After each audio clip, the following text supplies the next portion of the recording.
son aussi ni gbogbo gba ni mon foti West Africa Democracy Radio. Sheka muna a Nigeria. Saurari WADR.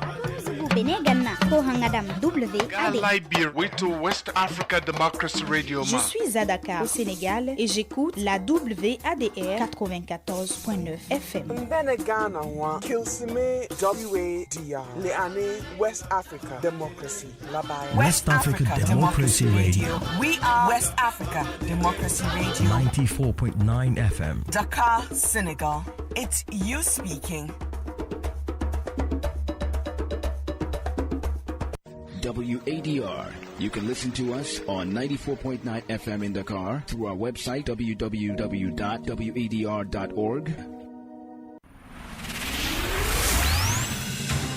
News, talk, music. Get it all 24 hours on West Africa Democracy Radio. 94.9 FM Dakar.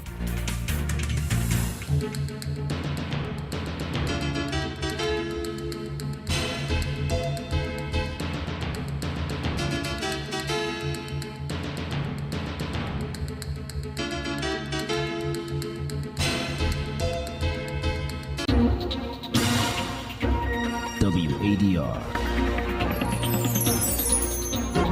Promoting dialogue.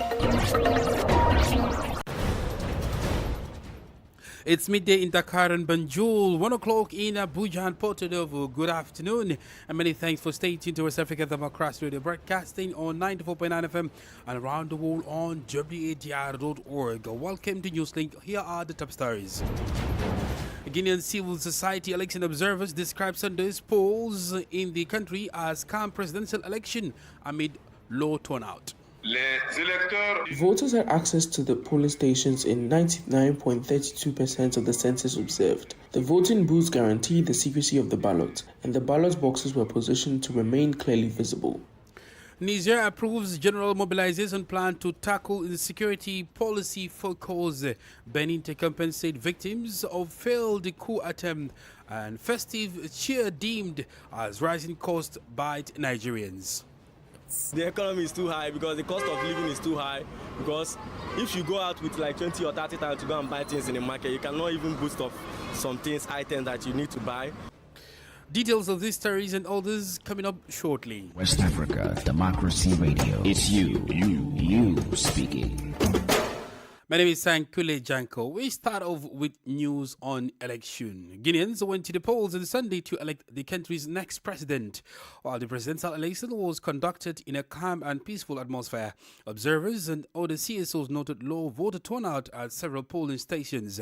The General Directorate of Elections says provisional results will be announced 48 hours after the vote. Nadi Ditete has the details in this report. Most polling stations across Guinea closed at 7 p.m. on Sunday, following a special extension granted by the General Directorate of Elections. The 8,000 observers deployed by Guinean civil society platforms say the vote was generally conducted in a calm and transparent manner, despite a few irregularities reported in some locations. President of the Citizen Watch platform, Gabriel Haba, gives his assessment of the situation. Voters had access to the polling stations in 99.32% of the census observed. The voting booths guaranteed the secrecy of the ballot, and the ballot boxes were positioned to remain clearly visible. Persons with disabilities did not face any difficulties, and security forces did not intervene in the voting process at the polling stations visited by our observers. A few isolated incidents were recorded, but these did not have any negative impact on the conduct of the vote. In several parts of the country, observers say they recorded low enthusiasm and weak turnout at polling stations. According to Gabriel Haba, the low presence of voters at polling centers can be attributed to several factors. We were informed that the low turnout was largely due to the fact that many voters had lost their voter cards. For this reason, I am calling on the state to ensure that voter cards are printed and made available ahead of future elections. For now, the General Directorate of Elections has not released official voter turnout figures. However, it confirms that provisional results of the presidential election will be made public 48 hours after the vote. Conakry correspondent Channel Alpha Ibrahim Balde's report, voiced by Nadidi Tete. Meanwhile, a few hours after polling stations closed for Guinea's presidential election, the Directorate General of Elections, the DG Wadr, issued an official statement on the conduct of the vote. According to the preliminary figures from the Central Administrative Commission's CAVCV, voter turnout was estimated at about 85% nationwide. Addressing the nation later in the evening, General Wadr welcomed what he described as a record level of participation and confirmed that the centralization of results is underway across the country. Beyond Guinea's borders, the presidential election also recorded strong participation among the diaspora, particularly in Senegal. Of the approximately 26,000 registered voters, Guinean nationals living in Dakar and other parts of the region expressed satisfaction with the voting process and voiced optimism about a peaceful transition to democratic governance. Well, here are some reactions from Guinean voters in Senegal. I have just fulfilled my civic duty. It's simple. It's my duty.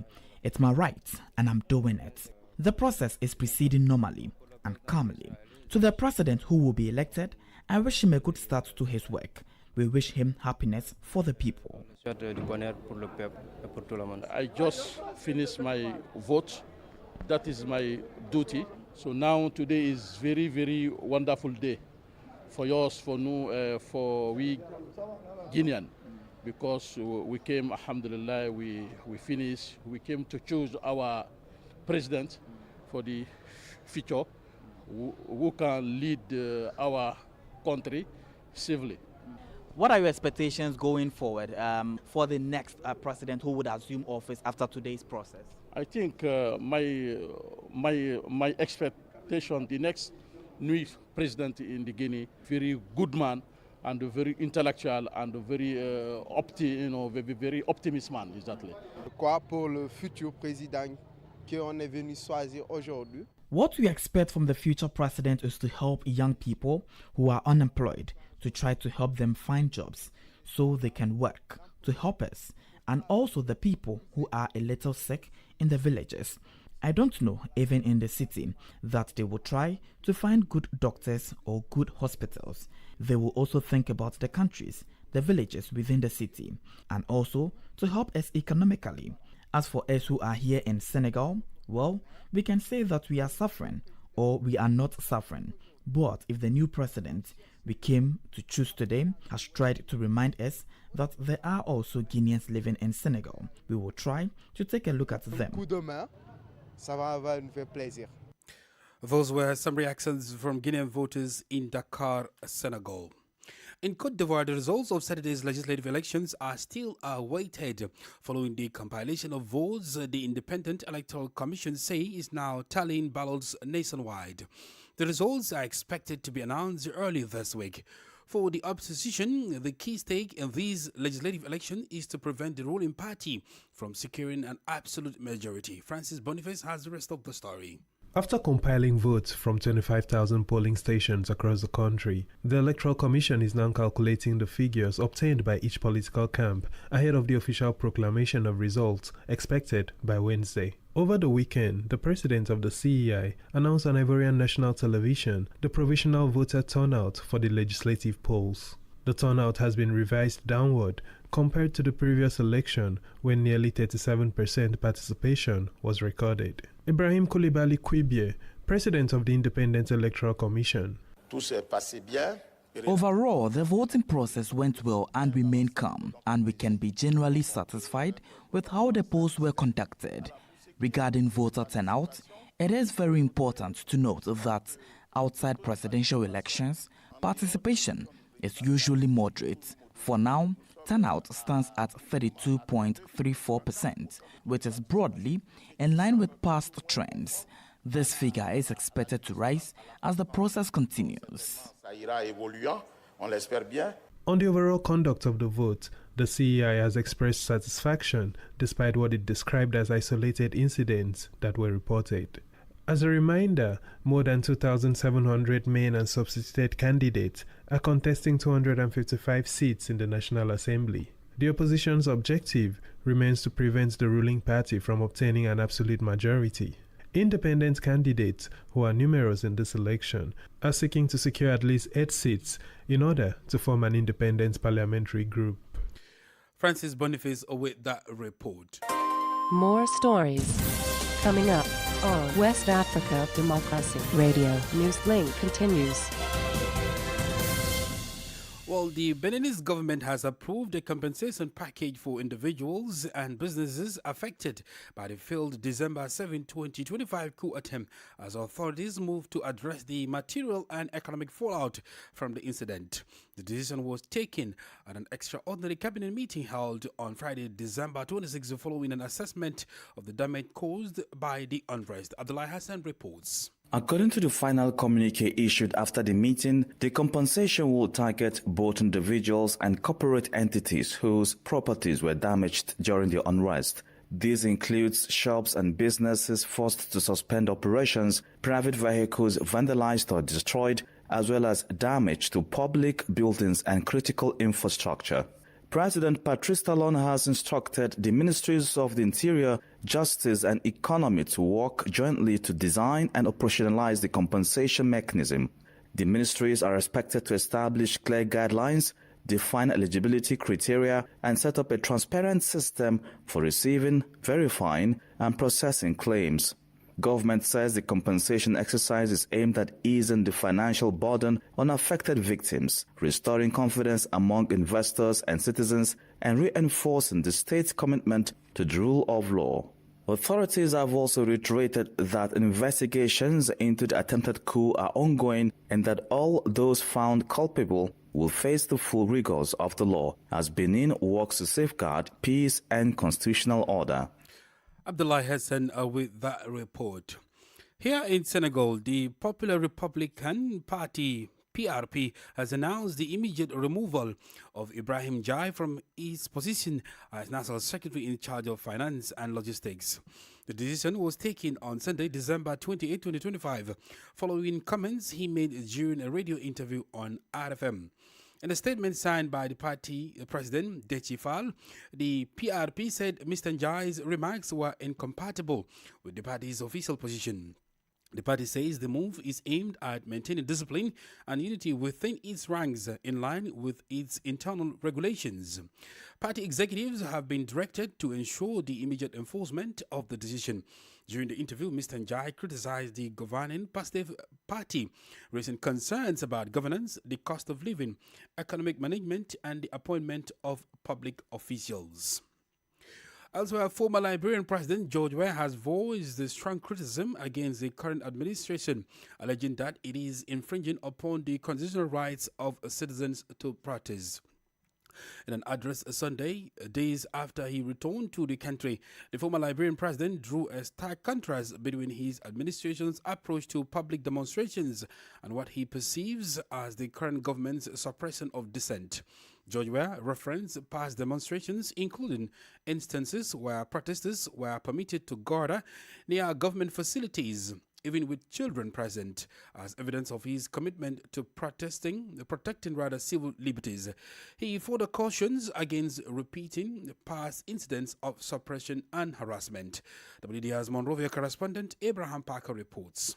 The former Liberian leader's address was in reaction to recent protest actions where protesters were prevented from using the grounds of the executive mansion to present their petition to the government. During his address, former President Weah invoked the memory of the April 14 incident, a historical event marked by civil unrest and government response, urging authorities to learn from the past and avoid actions that could escalate tensions. He cautioned against treating political opponents as enemies. In a true democracy, people protest and they want to hate. I was the president, I believe in the rule of law. Of the protest, do not be afraid. In our land, we saw the personal power, we saw the April 14. George Weah also addressed accusations leveled against his administration, denying claims of financial impropriety and unfulfilled promises. He cautioned against what he described as a deceptive tactics employed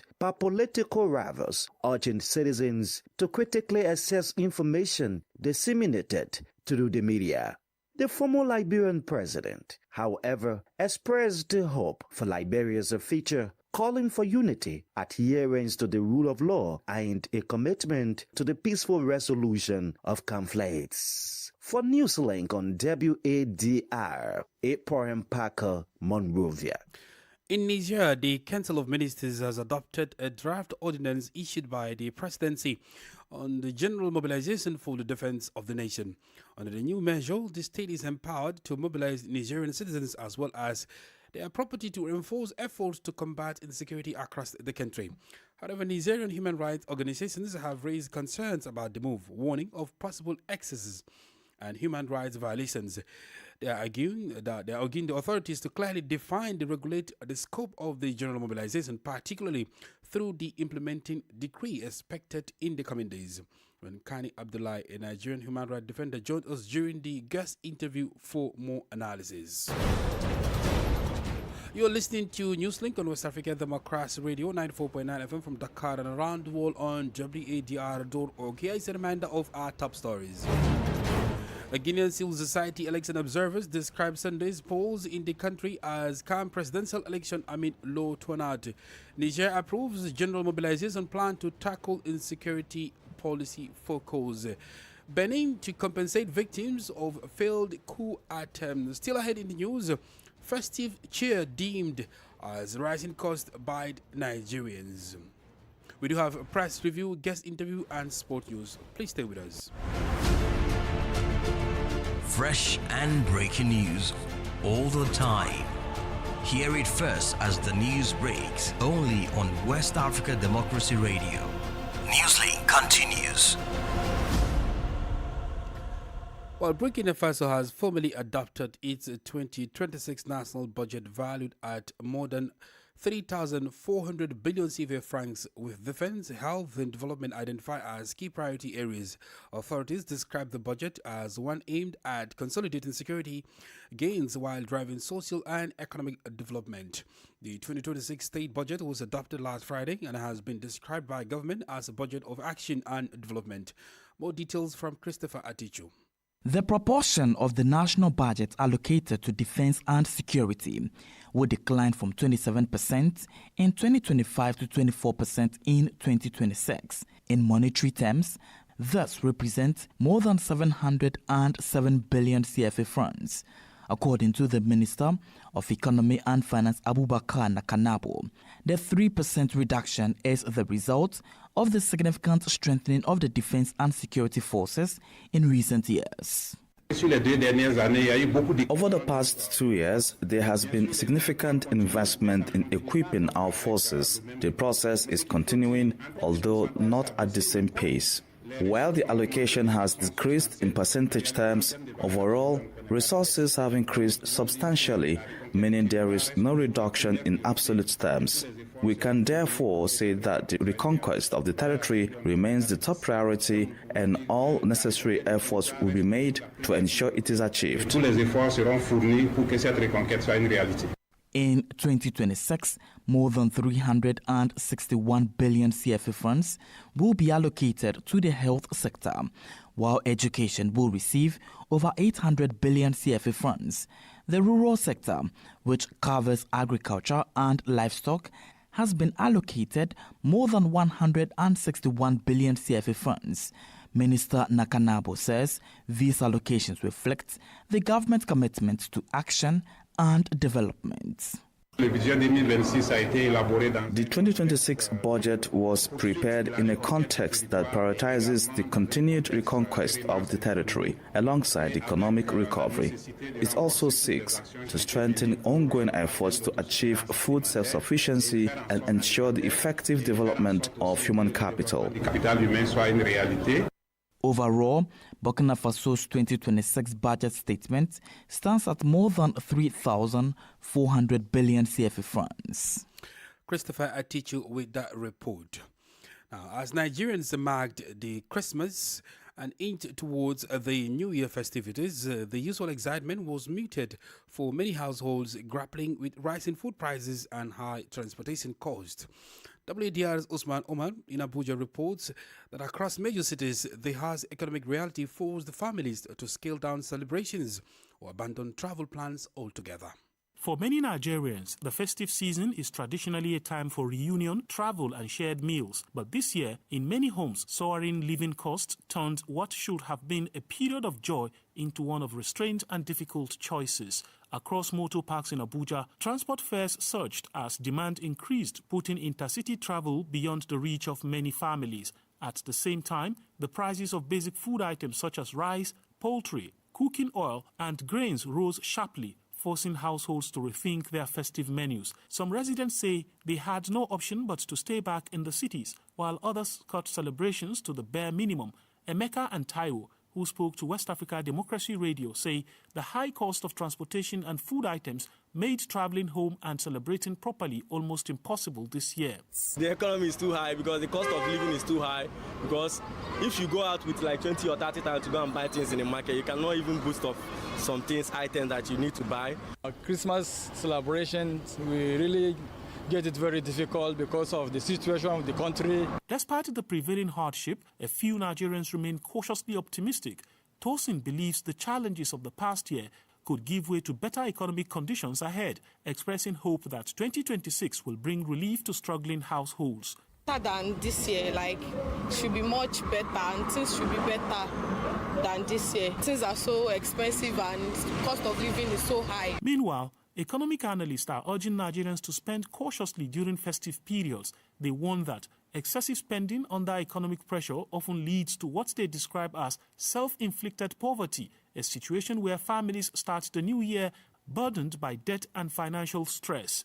As the celebrations wind down, many Nigerians are entering the new year with renewed calls for policies that can ease the cost of living and restore confidence in the economy. For Newslink on West Africa Democracy Radio, Usman Umar reporting from Abuja. This is the newspaper review. Stay abreast and find out what the top stories are in your country. This is the newspaper review. The newspaper review. Well, let's remain with Usman Omar in Nigeria for the press review for today. Hello and welcome to the press review segment from Nigeria's capital, Abuja. Nigeria's security situation continues to dominate front pages, with the Punch newspaper and leadership newspapers reporting on the fallout from U.S. airstrikes against militants in northwestern Nigeria over the Christmas period. The attacks, which targeted suspected Islamic State and allied terror camps in Sokoto State, were reported to have been conducted with Nigerian cooperation, underscoring deepening military collaboration between Abuja and Washington. Leadership newspaper highlights concerns from regional capitals as displaced fighters reportedly flee contested areas and neighboring states, brace for possible spillover effects of the offensive. Security analysts quoted in the paper warned that while the bombs may have disrupted insurgents' logistics, the underlying cause of armed group proliferation remain unresolved, raising fears of further instability in early 2026. Now, on the home front, the Punch newspaper carries reactions from political leaders to national economic policies as the Nasarawa state governor publicly commends President Bola Ahmed Tinubu's economic reforms, describing them as foundational to recent development gains in his state.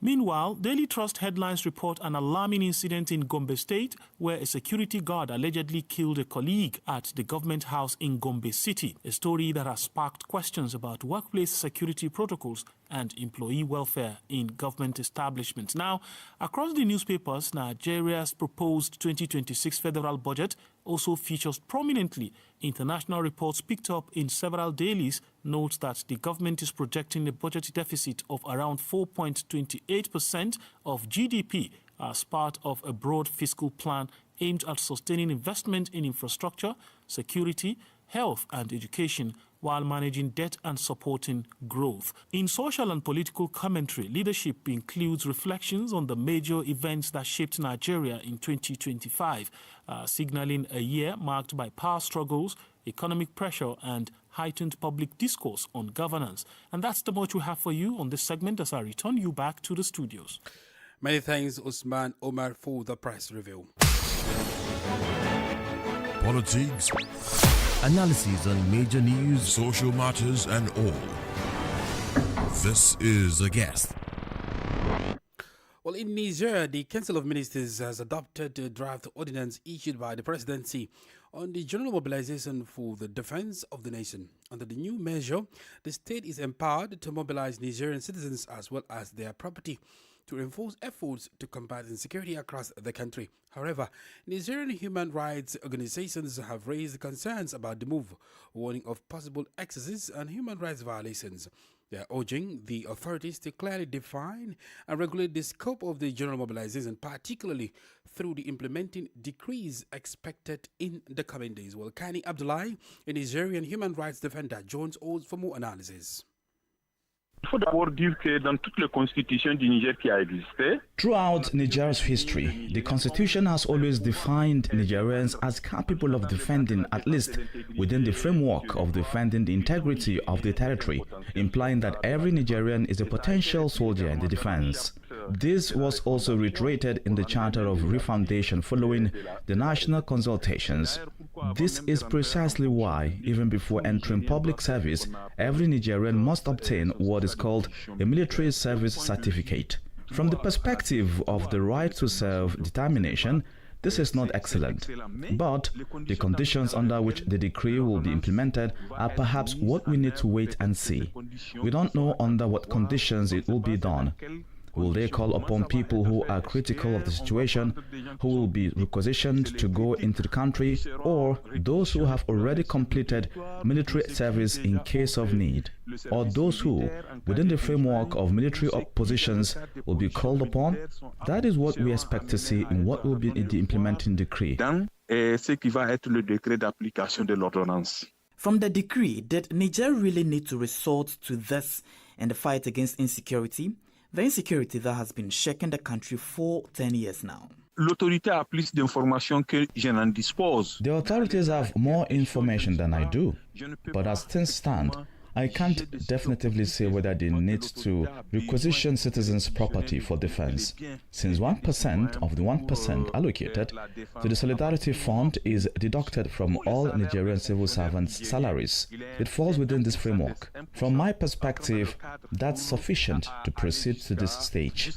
That's why I'm saying we are waiting to see the implementation details. Les conditions de mise en œuvre de cette ordonnance. Regarding this order, in neighboring Burkina Faso, we saw that after the general mobilization was declared in 2023, many people deemed critical of the military were requisitioned and sent to fight terrorism. Should we be worried? Justement, notre crainte que ce soit les personnes critiques. Our fear is precisely that these will be critical individuals brought in as part of the work of defending and promoting human rights. They will be called upon and it will be said, okay, since you are so outspoken, you are the ones who will tell us what we must do and what we must not do, that they will be the ones going into the field. That's why I said we are waiting to see the implementing decree, what it will say and what will be done in the coming days. In any case, we fear that tomorrow, defenders, critics, and other dissenting voices will indeed be recruited or drafted. Kani Abdullahi is a Nigerian human rights defender.